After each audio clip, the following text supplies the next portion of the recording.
ಅವರೀಗ ಮನಗಂಡಿದ್ದಾರೆ ಆಲ್ರೆಡಿ. ಹಾಗಾಗಿ ನಮ್ಮ ಭಾರತ ದೇಶದವರಷ್ಟೇ ಅಲ್ಲ, ಪಾಶ್ಚಿಮಾತ್ಯ ದೇಶಗಳು ಕೂಡ ಯೋಗಾಸನದ ಮಹತ್ವದ ಬಗ್ಗೆ, ಯೋಗವನ್ನ ಮಾಡೋದ್ರಿಂದ ಏನೆಲ್ಲ ಪ್ರಯೋಜನಗಳಿದೆ ಎಂಬುದರ ಬಗ್ಗೆ ತಿಳುವಳಿಕೆಯನ್ನ ತಿಳ್ಕೊಂಡಿರೋದ್ರಿಂದ ಅವರು ಕೂಡ ಈ ಆಸನಗಳನ್ನ ಮಾಡಿ ಸದುಪಯೋಗವನ್ನ ಪಡಿಸ್ಕೊಳ್ತಾ ಇದ್ದಾರೆ. ಅಂತಹ ಯೋಗಾಸನಗಳ ವಿವಿಧ ಆಸನಗಳ ಬಗ್ಗೆ ನಾನಿವತ್ತು ನೋಡ್ತಾ ಹೋಗೋಣ. ಅದರಲ್ಲಿ ಇವತ್ತು 9ನೇ ತರಗತಿಯ ಕೆಲವೊಂದು ಯೋಗಾಸನಗಳನ್ನ ನಾವೀಗ ಮಾಡ್ತಾ ಹೋಗೋಣ. ಮಕ್ಕಳ, ನೀವು ಈಗಾಗಲೇ ಹಿಂದಿನ ತರಗತಿ ಅಂದ್ರೆ 8ನೇ ತರಗತಿಯಲ್ಲಿ ಒಂದಷ್ಟು ಯೋಗದ ಬಗ್ಗೆ ಮಾಹಿತಿಯನ್ನ ತಿಳ್ಕೊಂಡಿದ್ರಿ. ಯೋಗಾಸನವನ್ನ ಯಾಕೆ ಮಾಡಬೇಕು, ಯಾವ ಸಂದರ್ಭದಲ್ಲಿ, ಯಾವ ಸಮಯದಲ್ಲಿ ಯೋಗಾಸನವನ್ನ ಮಾಡಬೇಕು, ಯೋಗಾಸನವನ್ನ ಯಾವ ಯಾವ ಸಮಯದಲ್ಲಿ ಮಾಡಿದ್ರೆ ಹೆಚ್ಚಿನ ಉಪಯೋಗವನ್ನ ಪಡ್ಕೋಬಹುದು ಅನ್ನೋದ್ರ ಬಗ್ಗೆ ನೀವು ಈಗಾಗಲೇ ತಿಳ್ಕೊಂಡಿದ್ದೀರಾ. ಮತ್ತೊಮ್ಮೆ ಒಂದು ಸ್ವಲ್ಪ ಹೇಳ್ತಾ ಹೋಗ್ತೀನಿ ಮಕ್ಕಳ. ಈ ಯೋಗಾಸನವನ್ನ ಮುಂಜಾನೆ ಸಮಯ ಅಥವಾ ಸಂಜೆಯ ಸಮಯದಲ್ಲಿ ಹೆಚ್ಚಾಗಿ ನಾವು ಮಾಡಬೇಕಾಗುತ್ತೆ. ಏಕಪ್ಪ ಅಂತಂದ್ರೆ ಮುಂಜಾನೆಯ ಸಮಯ ಅಂತಂದ್ರೆ ಈ ಬ್ರಾಹ್ಮಿ ಮುಹೂರ್ತ ಅಂತ ಹೇಳ್ತೀವಿ. ಅಂದ್ರೆ 5 ರಿಂದ 6 ಗಂಟೆ ಸಮಯ. ಇದು ತುಂಬಾ ಉಪಯುಕ್ತವಾದಂತಹ ಸಮಯ, ಸೂಕ್ತವಾದ ಸಮಯ ಅಂತ ಹೇಳ್ಬೋದು ಯೋಗ ಮಾಡಲಿಕ್ಕೆ. ಆ ಸಮಯದಲ್ಲಿ ಮರಗಿಡಗಳು ಆಮ್ಲಜನಕವನ್ನ ಸೂಚಿಸ್ತಾ ಇರ್ತಾರೆ, ಹೊರ ಹಾಕ್ತಾ ಇರ್ತಾರೆ. ಸೊ ಆ ಒಂದು ಒಳ್ಳೆಯ ಆಮ್ಲಜನಕವನ್ನ ನಾವು ಇನ್ಹೇಲ್ ಮಾಡ್ಕೋತೀವಿ. ಹಾಗಾಗಿ ನಮ್ಗೆ ಬಹಳಷ್ಟು ಈ ಉಸಿರಾಟದ ತೊಂದರೆ ಇರುವಂತವರಿಗೆ, ಜೊತೆಗೆ ಬೇರೆ ಬೇರೆ ಆರೋಗ್ಯ ಸಂಬಂಧಿ ಕಾಯಿಲೆಗಳಿಗೆ ಇರುವಂತವರು ಇಂತಹ ಒಂದು ಉತ್ತಮ ಒಳ್ಳೆಯ ಆಮ್ಲಜನಕವನ್ನ ನಾವು ಇನ್ಹೇಲ್ ಮಾಡ್ಕೊಳ್ಳೋದ್ರಿಂದ ದೀರ್ಘಾಯುಷ್ಯ ಆಗ್ಬಹುದು, ಜೊತೆಗೆ ಈ ರೆಸ್ಪಿರೇಟರಿಗೆ ಸಂಬಂಧಪಟ್ಟಂತಹ ಯಾವುದೇ ಕಾಯಿಲೆಗಳಿದ್ರು ಕೂಡ ನಾವು ಗುಣಪಡಿಸ್ಕೋಬಹುದು ಅಂತ ನಾನು ಹೇಳಿಕ್ಕೆ ಇಷ್ಟಪಡ್ತೀನಿ. ಹಾಗಾಗಿ ಈ ಮುಂಜಾನೆಯ ಸಮಯ ಬಹಳ ಸೂಕ್ತವಾದ ಸಮಯ ಯೋಗ ಮಾಡಲಿಕ್ಕೆ ಅಂತ ಹೇಳ್ಬೋದು. ಅದೇ ರೀತಿಯಾಗಿ ಯೋಗ ಮಾಡಬೇಕಾದ್ರೆ ನಾವು ಯಾವುದೇ ರೀತಿಯಾದಂತಹ ಆಹಾರವನ್ನ ಸೇವಿಸಿರಬಾರದು. ಬೆಳಗಿನ ಸಮಯದಲ್ಲಿ ನಿರಾಹಾರಿಯಾಗಿ ಅಂದ್ರೆ ಆಹಾರವನ್ನ ಸೇವನೆ ಮಾಡದೆ ಯೋಗಾಸನ ಅಭ್ಯಾಸವನ್ನ ಮಾಡಬೇಕು.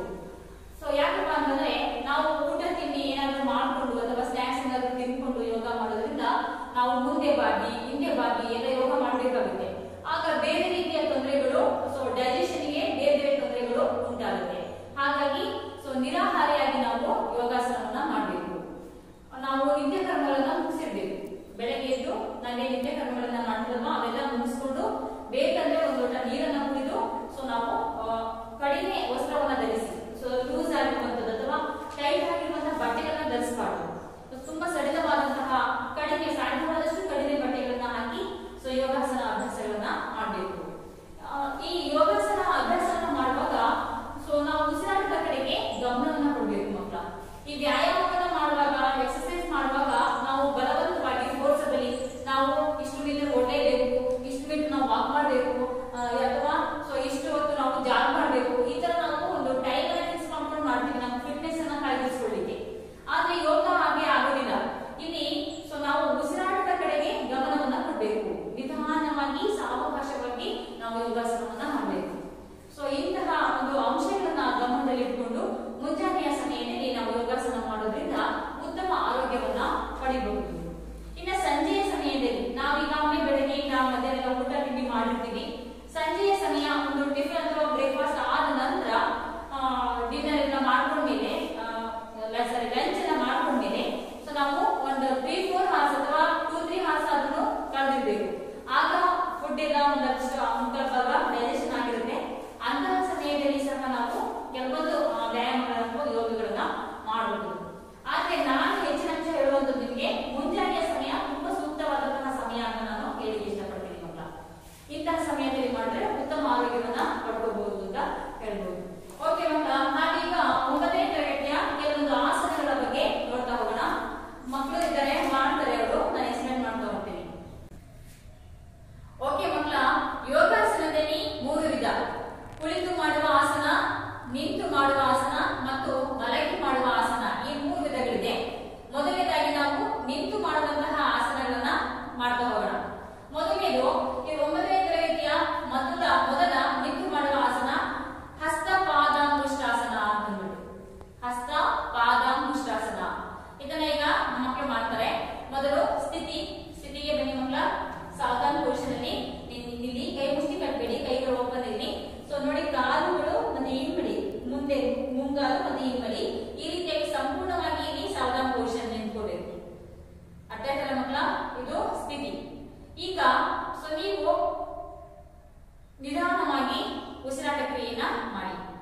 ನಿಧಾನವಾಗಿ ಬ್ರೀತ್ ಇನ್, ಬ್ರೀತ್ ಇನ್, ಬ್ರೀತ್ ಔಟ್.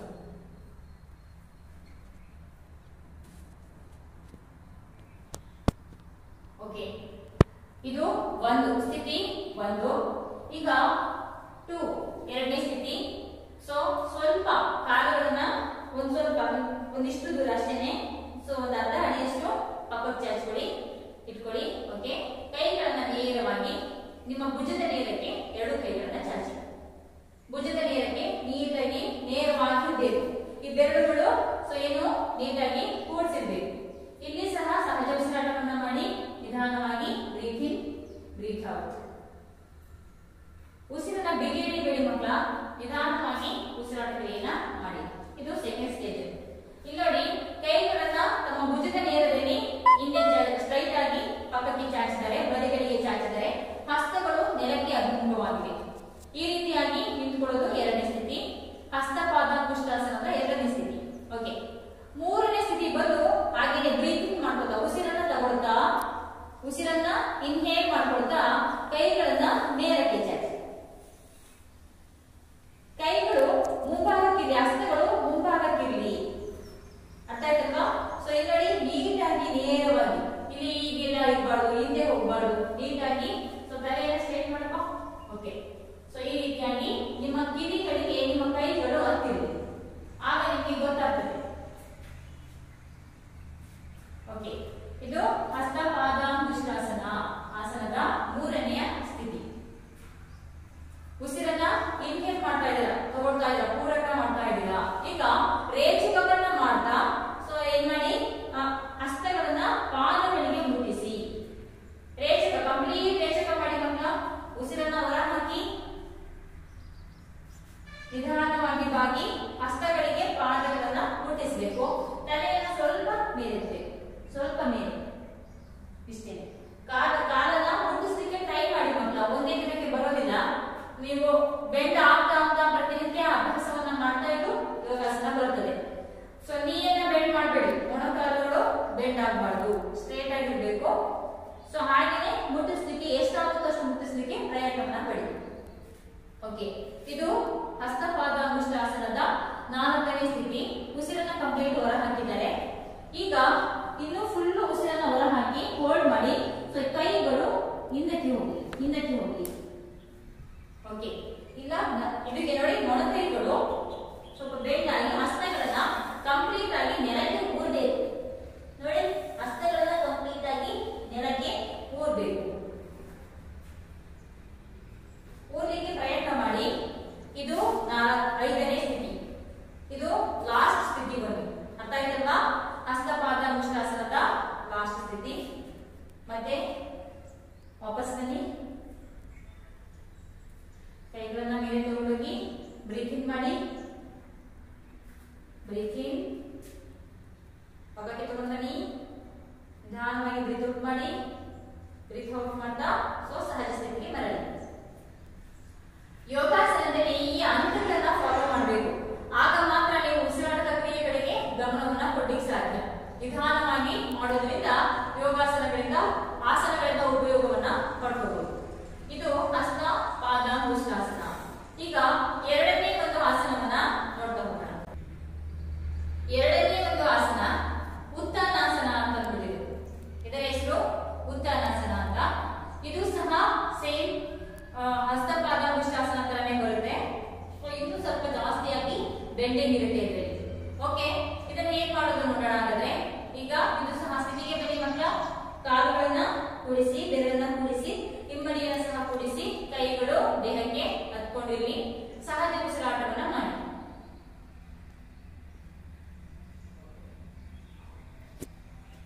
ಓಕೆ, ಉತ್ತಾನಾಸನದ ಎರಡನೇ ಸ್ಥಿತಿ. ಕೈಗಳನ್ನ ನಿಧಾನವಾಗಿ ಪಕ್ಕಕ್ಕೆ ಚಾಚಿ. ನಿಮ್ಮ ಭುಜದ ನೇರದಲ್ಲಿ ಎರಡೂ ಕೈಗಳನ್ನ ನಿಮ್ಮ ಪಕ್ಕಕ್ಕೆ ಚಾಚಿ, ನಿಧಾನವಾಗಿ ಚಾಚಿ. ಬೆರಳುಗಳು ಕ್ಲೋಸ್ ಆಗಿರಲಿ. ಸಹಜ ಉಸಿರಾಟವನ್ನ ಮಾಡಿ. ಇದು ಉತ್ತಾನಾಸನದ ಎರಡನೇ ಸ್ಥಿತಿ. ಓಕೆ, ಈಗ ಮೂರನೇ ಸ್ಥಿತಿಗೆ ಹೋಗೋಣ. ಇವಾಗ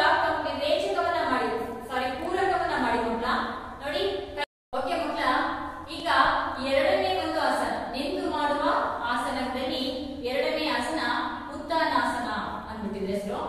ಇದನ್ನ ಹೇಗ್ ಮಾಡೋದು ನಾವೀಗ ನೋಡ್ತಾ ಹೋಗೋಣ. ಇದು ಸಹ ಹಸ್ತಪಾದ ಮುಷ್ಟಾಸನ ತರನೇ ಬರುತ್ತೆ, ಇನ್ನು ಸ್ವಲ್ಪ ಜಾಸ್ತಿ ಬೆಂಡಿಂಗ್ ಬರುತ್ತೆ ಇದರಲ್ಲಿ. ಹಾಗಾಗಿ ಇದು ತುಂಬಾ ಉಪಯುಕ್ತವಾದಂತಹ ಆಸನ. ಸೊ ಇದನ್ನ ನಾವು ಹೇಗ್ ಮಾಡೋದು ಅಂತ ಈಗ ನೋಡ್ತಾ ಹೋಗೋಣ. ಓಕೆ, ಉತ್ಥಾನಾಸನದ ಮೊದಲನೇ ಸ್ಥಿತಿಗೆ ಬನ್ನಿ ಮಕ್ಕಳ.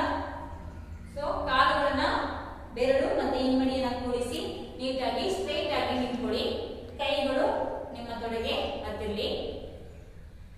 ಇದು ಉತ್ಥಾನಾಸನದ ಮೊದಲ ಸ್ಥಿತಿ. ಎದೆ ಉಬ್ಬಿಸಿರ್ಬೇಕು. ಓಕೆ, ಸಹಜ ಉಸಿರಾಟವನ್ನು ಮಾಡಿ.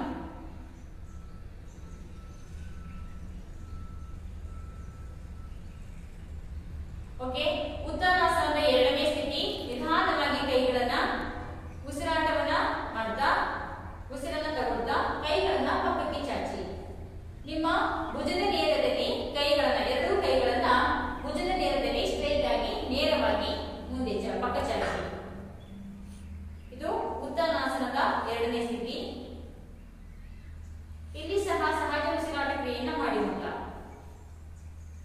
ಓಕೆ, ಈಗ ಉತ್ಥಾನಾಸನದ ಮೂರನೇ ಸ್ಥಿತಿ. ಈಗ ಮಕ್ಕಳ ಗಮನಿಸಿ, ನೀವು ಕಂಪ್ಲೀಟ್ ಆಗಿ ಉಸಿರನ್ನ ತಗೊಳ್ಬೇಕು. ಪೂರಕವನ್ನ ಮಾಡ್ತಾ ಉತ್ಥಾನಾಸನದ ಮೂರನೇ ಸ್ಥಿತಿಗೆ ಹೋಗೋಣ. ಪೂರಕವನ್ನ ಮಾಡಿ. ಬ್ರೀತಿಂಗ್. ನಾವೀಗ ಬ್ರೀತಿಂಗ್ ಮಾಡಿದಾಗ ಈ ಕಡೆ ಪಕ್ಕದಲ್ಲಿರುವಂತಹ ಎರಡು ಶ್ವಾಸಕೋಶಗಳು ಉಸಿರನ್ನ ಸಾಕಷ್ಟು ಉಸಿರನ್ನ ಕಂಪ್ಲೀಟ್ ಆಗಿ ತಗೊಳ್ತಾರೆ. ಇನ್ಹೇಲ್ ಮಾಡ್ಕೋಬೇಕು. ಅರ್ಥ ಆಯ್ತಲ್ವಾ? ಹೆಚ್ಚು ಉಸಿರಾಟ ಕ್ರಿಯೆ ನಮಗೆ ಉಂಟಾಗಬೇಕು ಅಂದ್ರೆ ಈ ಆಸನಗಳನ್ನು ಮಾಡುವಾಗ ಸೊ ಇಂತಹ ಒಂದು ಉಸಿರಾಟವನ್ನ ಗಮನದಲ್ಲಿಟ್ಕೊಂಡೇ ಮಾಡಬೇಕು. ಓಕೆ, ಈಗ ಉತ್ಥಾನಾಸನದ ನಾಲ್ಕನೇ ಸ್ಥಿತಿ. ಮಕ್ಕಳ ಮೂರನೇ ಸ್ಥಿತಿಗೆ ಕೈಗಳನ್ನ ಸೊ ಮುಂದಕ್ಕೆ ಫೇಸಿಂಗ್ ಮಾಡಿ, ಹಸ್ತಗಳು ಮುಂಭಾಗಕ್ಕೆ ಇರುವ ಹಾಗೆ ಸೊ ನಮ್ಮ ಕಿವಿಯ ಹತ್ತಿರ ನೇರವಾಗಿ ಸೊ ನಾವು ಮೇಲೆ ಚಾಚಬೇಕು. ಸ್ಟ್ರೈಟ್ ಆಗಿರ್ಬೇಕು, ಕಿವಿಗಳಿಗೆ ಕೈಗಳು ಹತ್ತಿರ್ಬೇಕು.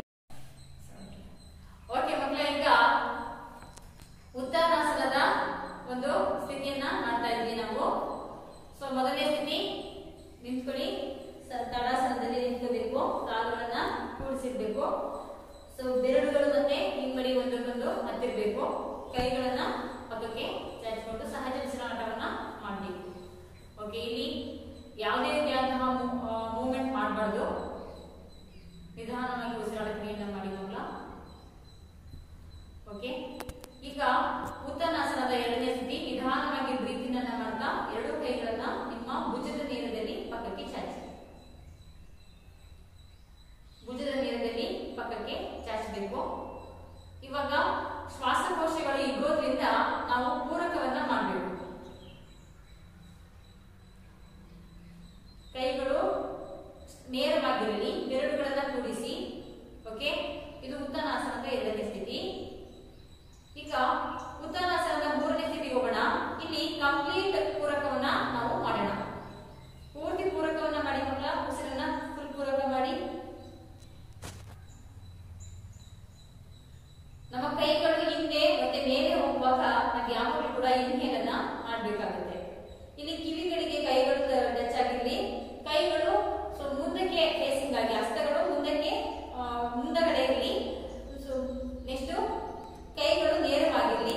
ಬೆರಳುಗಳು ಸಹ ಒಂದಕ್ಕೊಂದು ಕೂಡಿಸಿ. ಓಕೆ, ಇದು ಮೂರನೇ ಸ್ಥಿತಿ.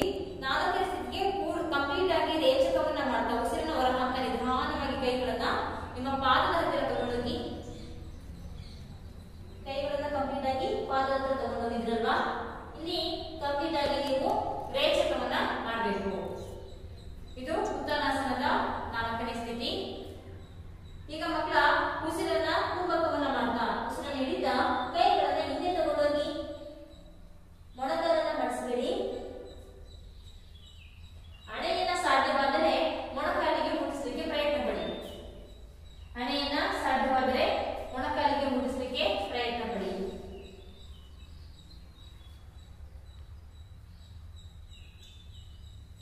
ಕೈಗಳು ಹಿಂದಕ್ಕೆ ಹೋಗಿ. ಇದು ಉತ್ಥಾನಾಸನದ ನಾಲ್ಕನೇ ಸ್ಥಿತಿ.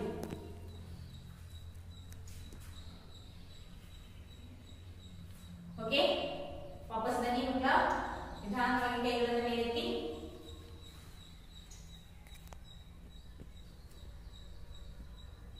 ಪಕ್ಕಕ್ಕೆ ತಗೊಂಡು ಬನ್ನಿ. ಓಕೆ, ಮೂಲ ಸ್ಥಿತಿಗೆ ಬನ್ನಿ.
ಆಗಿರ್ಲಿ, ಕಿವಿಗೆ ಕೈಗಳು ಟಚ್ ಆಗಿರ್ಲಿ, ತೋಳುಗಳು ನಿಮ್ದು.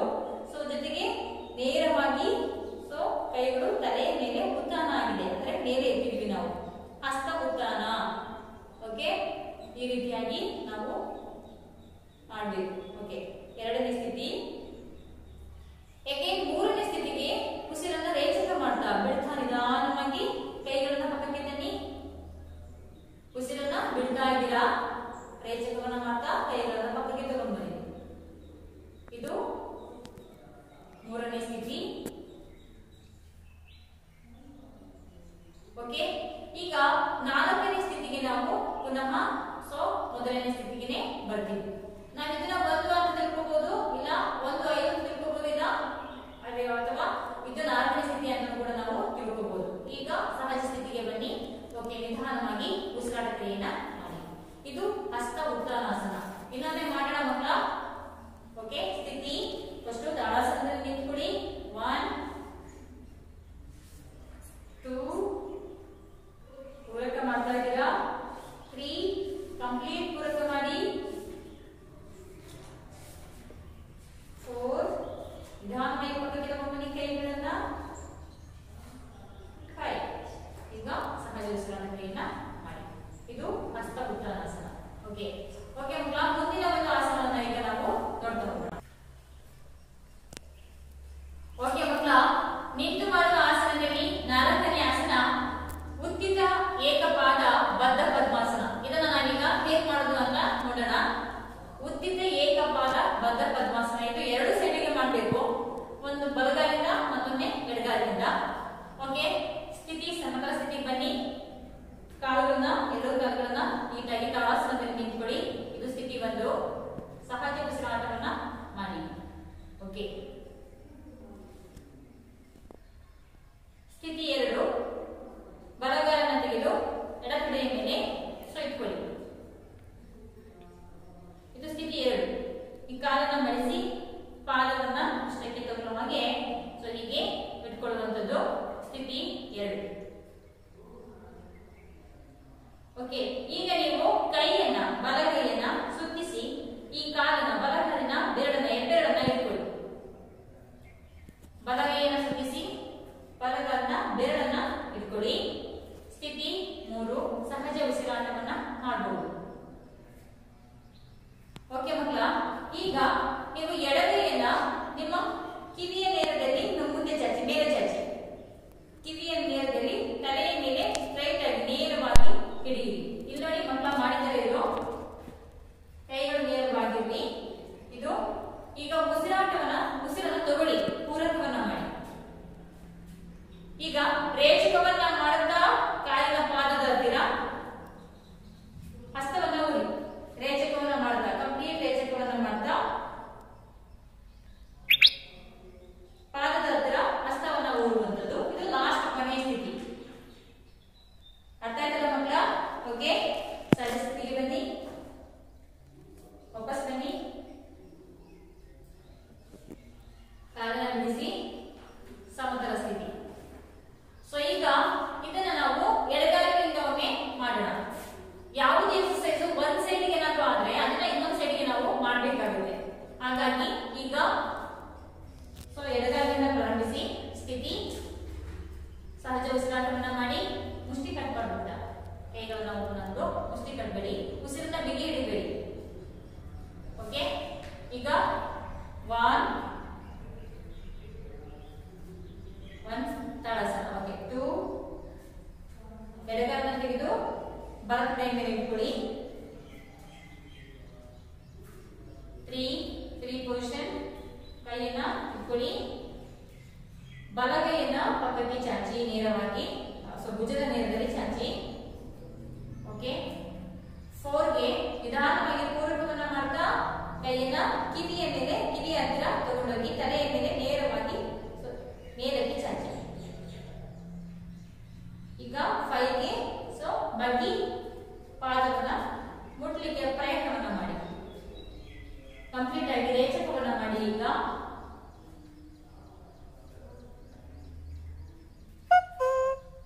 ಈ ಸ್ಥಿತಿಯಲ್ಲಿ ಒಂದು 2-3 ಸೆಕೆಂಡ್ ಇದ್ದಾದ್ಮೇಲೆ ವಾಪಸ್ ಬನ್ನಿ ಮಕ್ಕಳ, ನಿಧಾನವಾಗಿ ವಾಪಸ್ ಬನ್ನಿ. ಕೈಯನ್ನು ಪಕ್ಕಕ್ಕೆ ಚಾಚಿ ಕಾಲನ್ನು ಬಿಡಿಸಿ ಸಹಜ ಸ್ಥಿತಿಗೆ ಬರಲಿ. ಸೊ ನಿಧಾನವಾಗಿ ಉಸಿರಾಟ ಕ್ರಿಯೆಯನ್ನ ಮಾಡಿ. ಓಕೆ, ಇದು ಉತ್ತಿತ ಏಕಪಾದ ಬದ್ಧ ಪದ್ಮಾಸನ. ಒಂದು ಪಾದವನ್ನ ಒಂದು ಕಾಲಿನ ಮೇಲೆ ನಿಂತು ಮತ್ತೊಂದು ಕಾಲಿನ ಸಿಂಗಲ್ ಪದ್ಮಾಸನವನ್ನ ಹಾಕುವಂಥದ್ದು. ಅರ್ಥ ಆಯ್ತಲ್ವಾ? ಓಕೆ, ಈಗ ಮುಂದಿನ ಒಂದು ಆಸನವನ್ನ ನೋಡೋಣ. ಓಕೆ ಮಕ್ಕಳ, ಈಗ ಕುಳಿತು ಮಾಡುವ ಆಸನದಲ್ಲಿ ಮೊದಲನೇ ಆಸನ. ನಿಂತು ಮಾಡುವ ಆಸನಗಳಾಯ್ತು. ಈಗ ಕುಳಿತು ಮಾಡುವ ಆಸನಗಳನ್ನು ನೋಡೋದಾದ್ರೆ ಮೊದಲನೇ ಆಸನ ಬದ್ಧ ಕೋನಾಸನ ಅಂತ ಅಂದ್ಬಿಟ್ಟು ಇದನ್ನ ಈಗ ಮಕ್ಕಳು ಮಾಡ್ತಾರೆ ನೋಡಿ. ಮೊದಲನೇದು ಕುಳಿತು ಮಾಡುವ ಆಸನದ ಸ್ಥಿತಿ. ಸೊ ಹೀಗೆ ಕಾಲನ್ನು ನೇರ ಮಾಡಿಕೊಂಡು ಕುತ್ಕೊಳ್ಳುವಂಥದ್ದು, ಸಹಜವಾಗಿ ಉಸಿರಾಟ ಕ್ರಿಯೆಯನ್ನ ಮಾಡುವಂಥದ್ದು. ಕೈಗಳು ಪಕ್ಕಕ್ಕೆ ಇರಲಿ, ಸೊ ನೀಟಾಗಿ ನೆಲದಲ್ಲಿ. ಓಕೆ, ಇದು ಸಮತಲ ಸ್ಥಿತಿ 1 ಪೊಸಿಷನ್.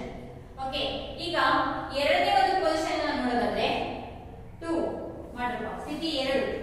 ಕಾಲುಗಳನ್ನ ಅಂಗಾಲನ್ನ ಒಂದಕ್ಕೊಂದು ಅಭಿಮುಖವಾಗಿ ಕೂಡಿಸಿ ಮುಂದಕ್ಕೆ ಕೂಡಿಸುವುದು.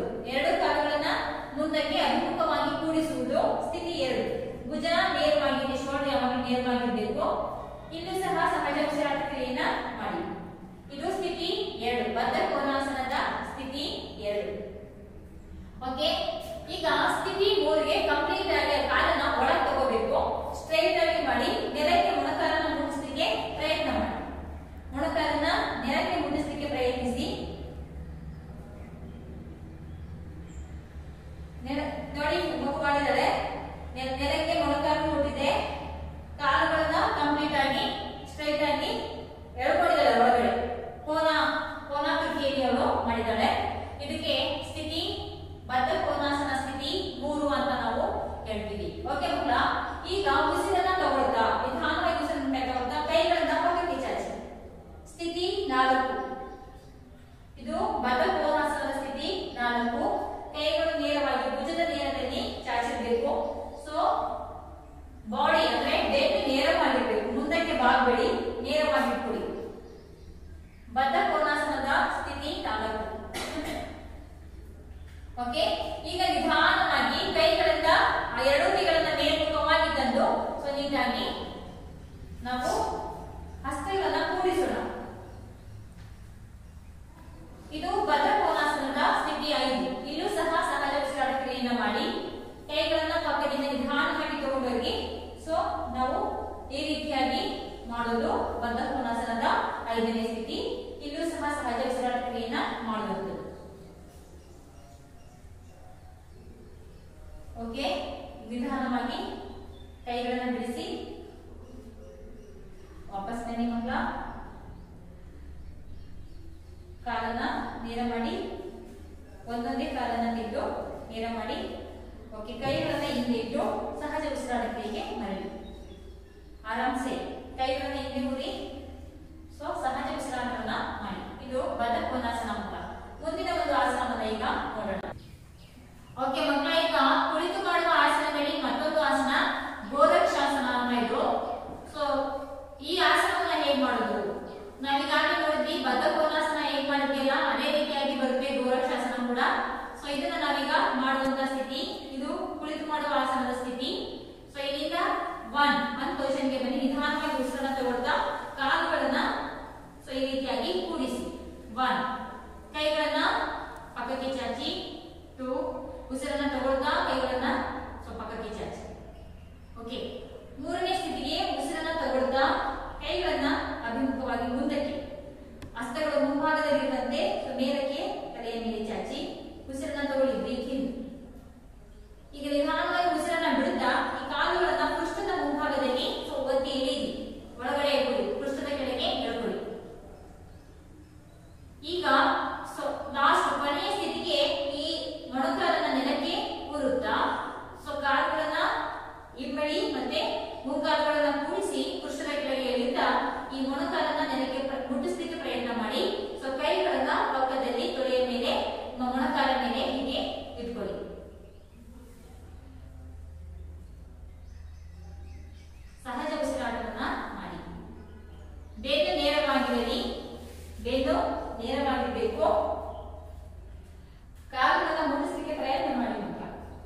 ಓಕೆ, ಮುಂದಿನ ಒಂದು ಆಸನವನ್ನು ನೋಡೋಣ ಮಕ್ಕಳ.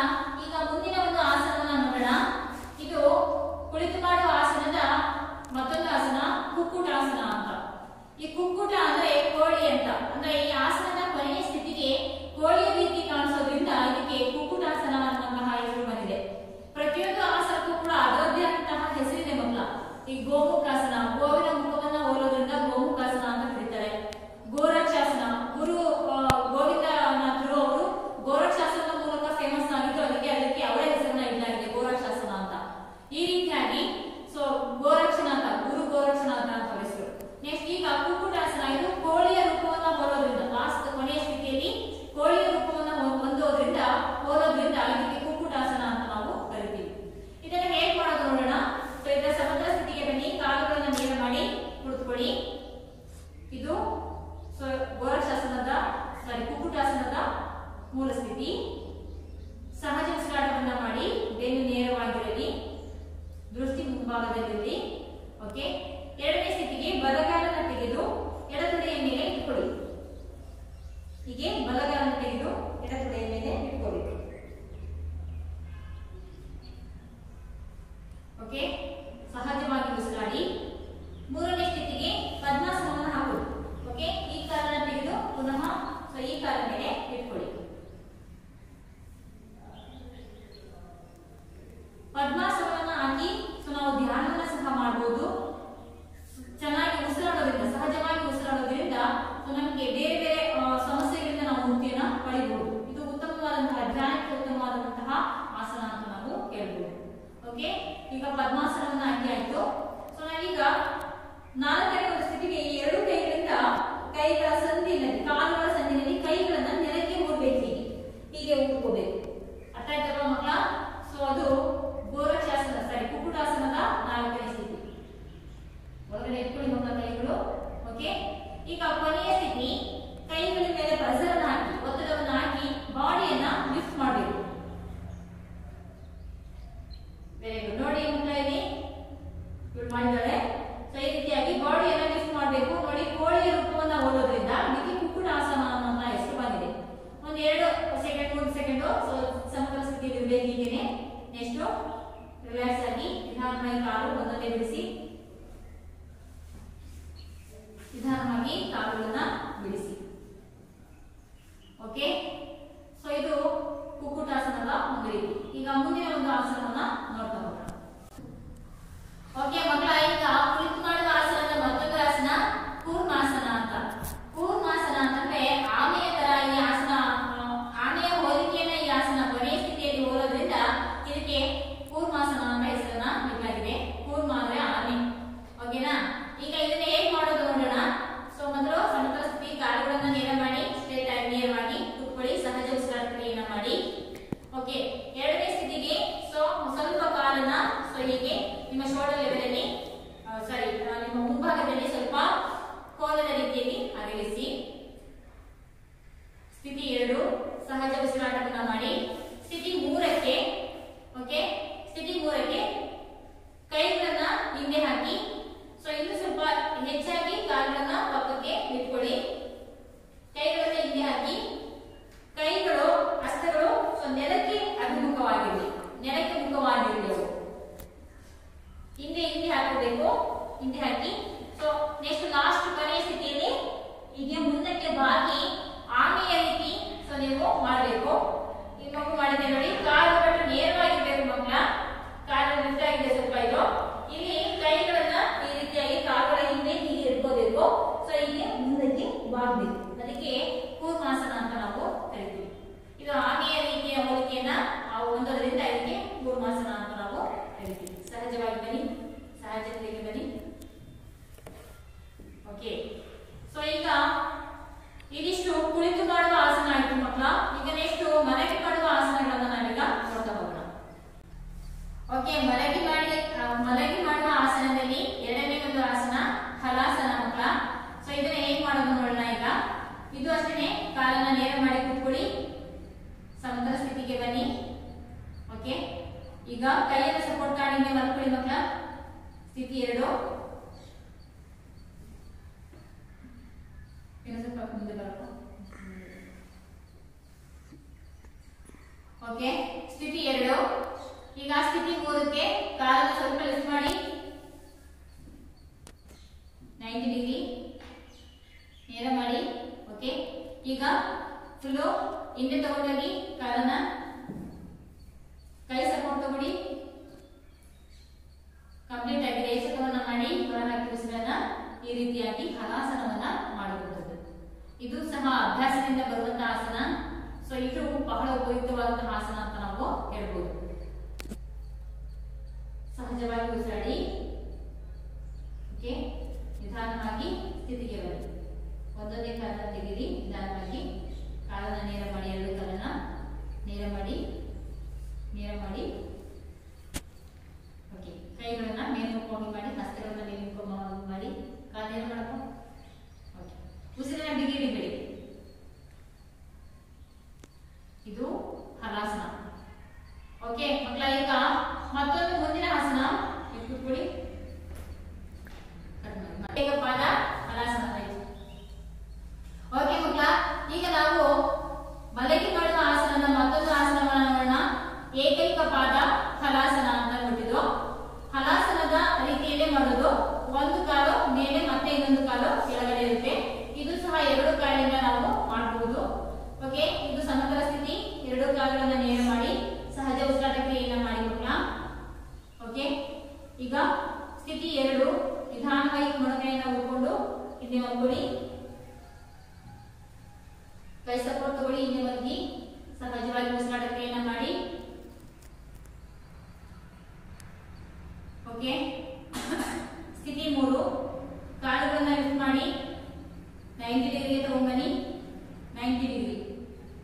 ಓಕೆ, ಕಾಲುಗಳನ್ನ ನೇರ ಮಾಡಿ.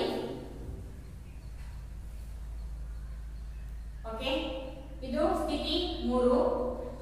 ಸ್ಥಿತಿ 4ಕ್ಕೆ ಕಾಲನ್ನ ಎರಡು ಕಾಲನ್ನ ಹಿಂದೆ ತಗೊಂಡೋಗಿ ಕುಂಭಕ ಮಾಡಿ ರೇಚಕವನ್ನ ಮಾಡಿ ಈ ಕೈಯನ್ನ ಸೊಂಟಕ್ಕೆ ಸಪೋರ್ಟ್ ಕೊಟ್ಕೋಬಹುದು. ಹೀಗೆ ನಾವು ಸಪೋರ್ಟಿಂಗ್ಗೆ ಕೊಟ್ಕೋಬಹುದು. ಸ್ಥಿತಿ 4.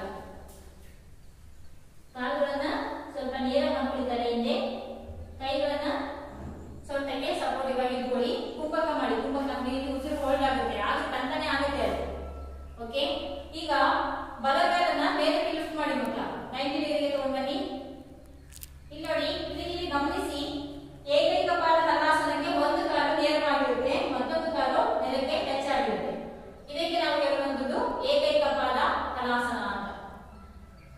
ಓಕೆ, ನಿಧಾನವಾಗಿ ಕಾಲನ್ನ ಹಿಂದೆ ತಗೊಂಡೋಗಿ. ಓಕೆ, ಈಗ ನಿಧಾನವಾಗಿ ಸಹಜ ಸ್ಥಿತಿಗೆ ಮರಳಿ. ನಿಧಾನವಾಗಿ ಸಹಜ ಸ್ಥಿತಿಗೆ ಮರಳಿ. ಓಕೆ, ಕಾಲನ್ನ ನೇರ ಮಾಡಿ, ರಿಲ್ಯಾಕ್ಸ್. ಹಸ್ತಗಳನ್ನ ಮೇಲ್ಮುಖವಾಗಿ ಮಾಡಿ, ಪಕ್ಕ ಚಾಚಿ ಕಾಲುಗಳನ್ನು ಸ್ವಲ್ಪ. ಓಕೆ, ಈಗ ನಿಧಾನವಾಗಿ ಉಸಿರಾಟ ಕ್ರಿಯೆಯನ್ನ ಮಾಡಿ. ಇದು ಏಕೈಕ ಪಾದ ಹಲಾಸನದ ಒಂದು ರೀತಿ. ಇಲ್ಲಿ ಇದನ್ನ ಈಗ ಎಡಗಾಲಿಂದ ಮಾಡಿದ್ವಿ, ಬಲಗಾಲಿಂದ ಮಾಡಿದ್ವಿ. ಈಗ ಇದನ್ನ ಎಡಗಾಲಿಂದ ಸಹ ನಾವು ಮಾಡೋಣ. ಯಾವ ಆಸನವನ್ನ ಮಾಡಿದ್ರು ಕೂಡ ಕನಿಷ್ಠ ಪಕ್ಷ 2-3 ಸೆಕೆಂಡ್ಗಳ ಕಾಲನಾದ್ರೂ ಸೊ ನಾವು ರೆಸ್ಟ್ ಅನ್ನ ಕೊಡ್ಬೇಕಾಗುತ್ತೆ. ನಾವು 1 ನಿಮಿಷನಾದ್ರೂ ರೆಸ್ಟ್ ಅನ್ನ ಕೊಡ್ಬೇಕಾಗುತ್ತೆ. ಓಕೆ, ರಿಲ್ಯಾಕ್ಸ್ ಆಯ್ತಾ? ಈಗ ಮತ್ತೆ ಇನ್ನೊಂದು ಕಾಲಿಂದ ಮಾಡೋಣ. ಸೇಮ್ ಸ್ಥಿತಿ, ಪೊಸಿಷನ್ಗೆ ಬನ್ನಿ. ಸಮತಲ ಸ್ಥಿತಿ. ಸಹಜವಾಗಿ ಉಸಿರಾಡಿ. ಓಕೆ, ಈಗ ಕಾಲುಗಳನ್ನ 90 ಡಿಗ್ರಿಗೆ ಲಿಫ್ಟ್ ಮಾಡಿ. ಸ್ಥಿತಿ 2. 90 ಡಿಗ್ರಿ ನೇರ ಮಾಡಿ ಕಾಲನ್ನ. ಓಕೆ, ಸ್ಥಿತಿ 3. ಈಗ ಸ್ವಲ್ಪ ಬೆಂಡ್ ಮಾಡಿ ಇದಕ್ಕೆ. ಓಕೆ,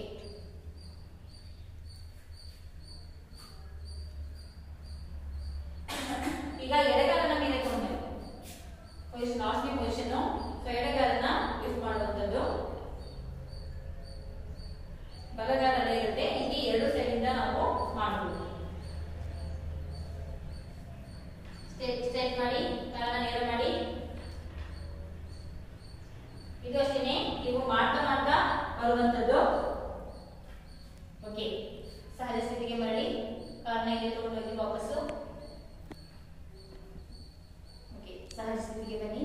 ನಿಧಾನವಾಗಿ ಕೈ ಸಪೋರ್ಟ್ ತಗೊಂಡು ಸೊಂಟವನ್ನ ಕೈ ಉಪಪಾತ ಮಾಡಿ ಕಾಲನ್ನು ಸ್ವಲ್ಪ ಪಕ್ಕಕ್ಕೆ ಚಾಚಿ, ಸ್ವಲ್ಪ ಕಾಲುಗಳನ್ನು ಪಕ್ಕಕ್ಕೆ ಚಾಚೋದ್ರಿಂದ ಬಿಡಿ ಈ ಕಡೆ ಸುತ್ತರಿ ಬಿಡಿ, ಬಾಡಿ ಯೂಸ್ ಮಾಡ್ಕೊಡಿ, ಬಿಗಿ ಹಿಡಿಬೇಡಿ, ಬಾಡಿ ಬಿಗಿ ಹಿಡಿಬೇಡಿ.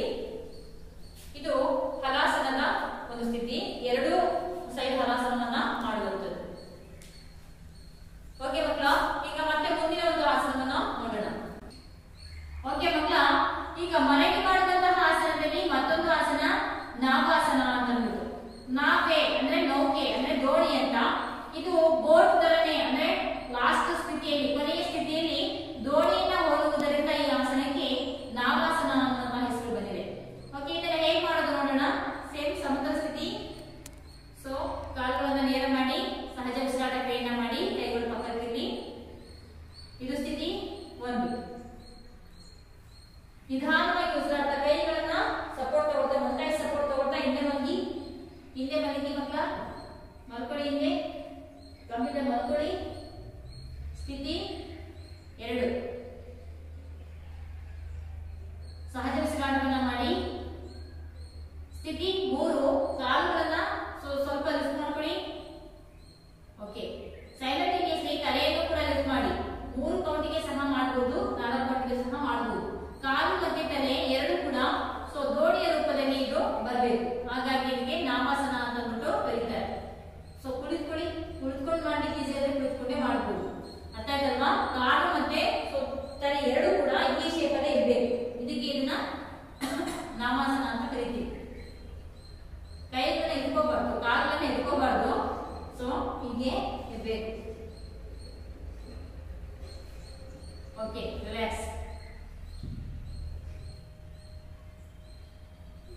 ಕಾಲುಗಳನ್ನ ನೇರ ಮಾಡಿ, ಸಮತಲ ಸ್ಥಿತಿ.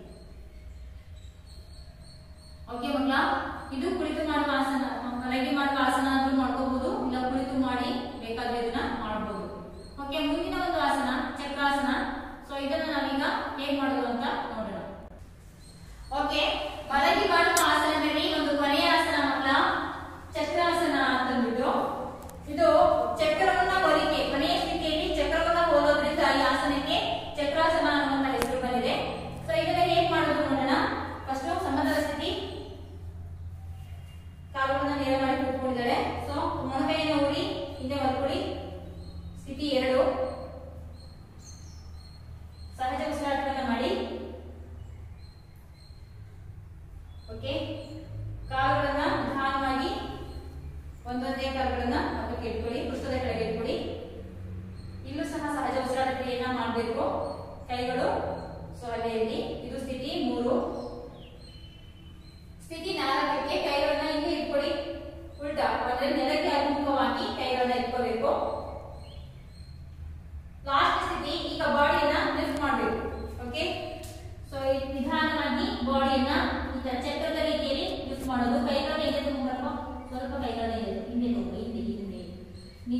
ಓಕೆ, ಈ ರೀತಿಯಾಗಿ ಚಕ್ರದ ರೂಪದಲ್ಲಿ ಈ ಆಸನ ಹೋಲಿಕೆ ಆಗೋದ್ರಿಂದ ಇದಕ್ಕೆ ಚಕ್ರಾಸನ ಅಂತ ಕರೀತೀವಿ. ಓಕೆ, ಸಹಜ ಸ್ಥಿತಿಗೆ ನಿಧಾನವಾಗಿ ಸಹಜ ಸ್ಥಿತಿಗೆ ಮರಳುವಂಥದ್ದು. ಇದು ಬಹಳ ಪ್ರಯತ್ನದ ನಂತರ ಬರುವಂತಹ ಆಸನ. ಕೆಲವೊಂದು ಮಕ್ಕಳಿಗೆ ಈಸಿ ಆಗುತ್ತೆ, ಕೆಲವೊಬ್ಬರಿಗೆ ಸ್ವಲ್ಪ ಕಷ್ಟ ಆಗುತ್ತೆ. ಯಾವುದೇ ಕಾರಣಕ್ಕೂ ಗೈಡೆನ್ಸ್ ಇಲ್ಲದೆ ಈ ಆಸನವನ್ನ ಮಾಡ್ಲಿಕ್ಕೆ ಹೋಗ್ಬೇಡಿ. ಸೊ ಹೆಂಗೆ ಕಂಗೆ ಆಗ್ಬೇಕು ಟರ್ನ್ ಆಗಬಾರ್ದು. ಸೊ ಆಗಲೇ ತೊಂದರೆ ಆಗುತ್ತೆ, ಶ್ವಾಸಗಳು ಇಲ್ಲೆಲ್ಲ ಉಸಿರು ಇಟ್ಕೊಳುತ್ತೆ. ಸೊ ಆ ತರ ಸಮಸ್ಯೆಗಳಾಗುತ್ತೆ. ಸ್ಪೈನಲ್ ಕಾರ್ಡ್ ಏನಾದ್ರೂ ಏಟಾದ್ರೆ ಮೆಮೊರಿ ಹೊರಟೋಗುತ್ತೆ. ಅದಕ್ಕೋಸ್ಕರ ಸೊ ದಯಮಾಡಿ ಮಾಡುವಾಗ ಯಾರಾದ್ರೂ ಗೈಡೆನ್ಸ್ ತಗೊಂಡು ಈ ಆಸನವನ್ನ ಮಾಡಿ. ಅರ್ಥ ಆಯ್ತಲ್ವಾ? ಸೊ ಈ ರೀತಿಯಾಗಿ ಪ್ರಯತ್ನ ಮಾಡ್ತಾ ಇದ್ರೆ ಆಗುತ್ತೆ. ಅರ್ಥ ಆಯ್ತಲ್ವಾ? ಇನ್ನೊಂದು ಆಸನ ಇದೆ ಶೀರ್ಷಾಸನ. ಇದು ಸಹ ಮಲಗಿ ಮಾಡುವ ಆಸನದಲ್ಲಿ ಬರುತ್ತೆ. ಸೊ ತಲೆ ಕೆಳಗೆ ಮಾಡಿ ಕಾಲನ್ನ ಮೇಲೆ ಮಾಡುವಂಥದ್ದು.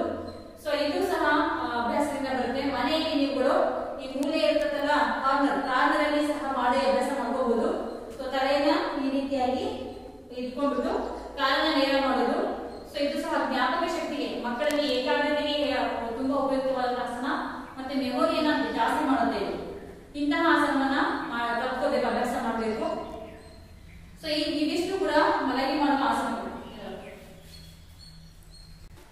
ಓಕೆ ಮಕ್ಕಳ, ಇದಿಷ್ಟು ಕುಳಿತು ಮಾಡುವಂತಹ ಆಸನಗಳು, ನಿಂತು ಮಾಡುವಂತಹ ಆಸನಗಳು ಮತ್ತು ಮಲಗಿ ಮಾಡುವಂತಹ ಆಸನಗಳು. 9ನೇ ತರಗತಿಯ ಯೋಗಾಸನಗಳನ್ನ ಇವತ್ತು ಮಾಡಿ ತೋರಿಸ್ತೀವಿ. ಈ